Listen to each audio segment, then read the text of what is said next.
Alderman Cummings has been Lord Mayor of the City of Newcastle for 8 years, and as one would expect, the task has been a demanding one.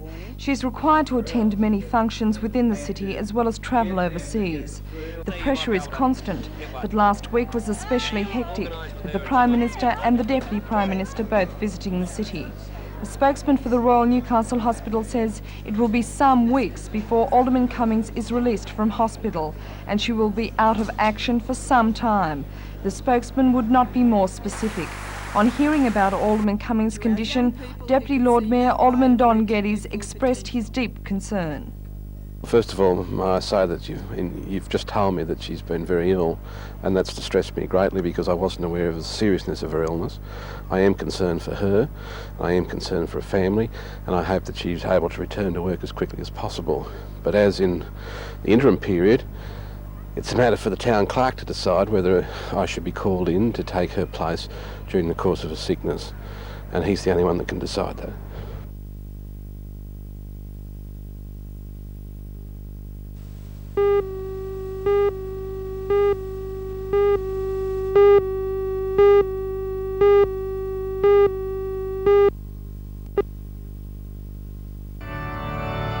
The cathedral service completed a day of ANZAC observances specifically dedicated to those who fell at Gallipoli. Army, Navy and Air Force officers were present, along with the various cadet corps and the Army Reserve. Near the Warrior Chapel, the last post was played.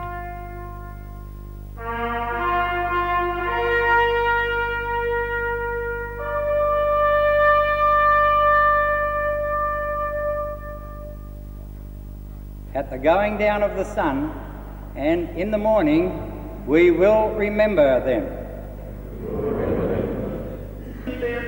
Appropriately, the sermon was delivered by the chaplain of Williamtown RAAF base, Wing Commander Borth. He told the congregation that it should not only honour those who were killed in battle, but those who die in peacetime military service, such as the 2 RAAF trainee pilots from Williamtown killed earlier this week. Later, parties of the 3 services carried their colours from the Warrior Chapel and out of the cathedral.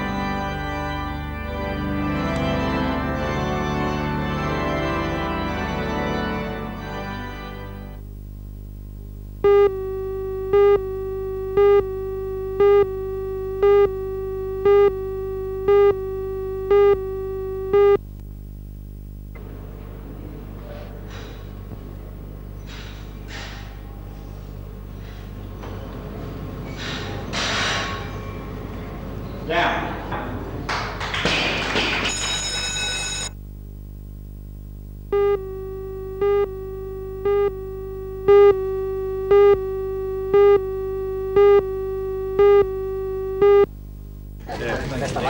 This was the scene as the boat set out to sail to the Shaky Isles, with smiles aplenty and a crew full of confidence.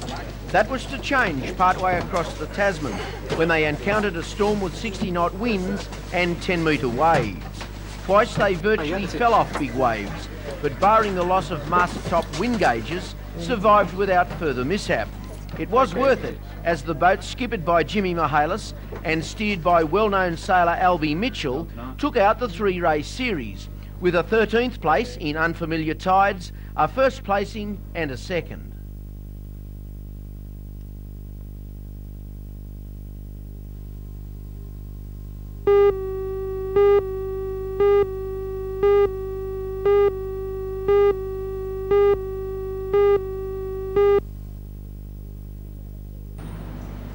Three men appeared in the Newcastle Court of Petty Sessions today, charged with the murder of Gregory James Lannick, 18 years old, of Richmond.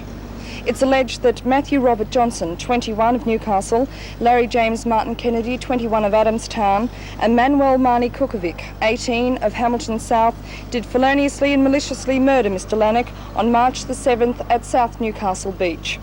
Kukovic was the only one of the 3 to apply for bail, and that was refused by the magistrate, Mr Clark. A 4th man appeared in Port Macquarie Court today, charged with murder. He's been remanded in custody to appear in Newcastle Court tomorrow. The matter has been adjourned until Thursday, the 26th of April. The man originally charged with the murder, Peter Rodney Anthony, 28, also appeared in court today, and he's been released with no bail required. His case will be adjourned until May the 14th. Mr. Anthony's solicitor, Robert Foggo, says his client is considering suing the Commissioner of Police for false imprisonment and after the trial claiming for damages.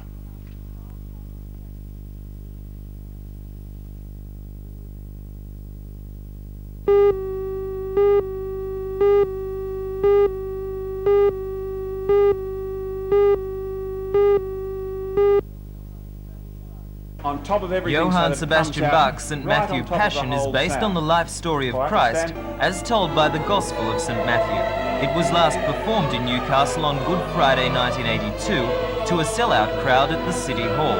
The University Choir's 80 members and the 60 children of the NBN Choir are together again for this year's show, this time hoping to fill a much larger venue. The orchestra has doubled to 30 and the combined sound is thunderous.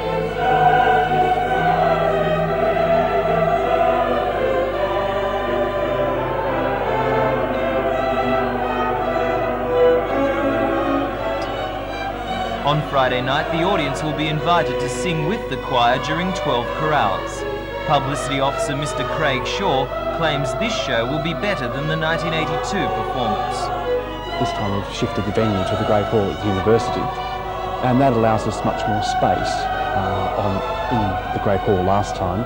In the City Hall last time, there wasn't much space for the choir on the stage, and this time we can spread out a bit more and get a bit more of the stereo effect that Bach would have written for in the first place. The other thing is that we've had much more time to work as an ensemble this time, much more time to get a practice in, and that gives a better overall effect for the group. So Newcastle people can look forward to a good night? I think so, indeed, and they get a chance to join in singing as well, and I suppose that's a plus in anyone's book.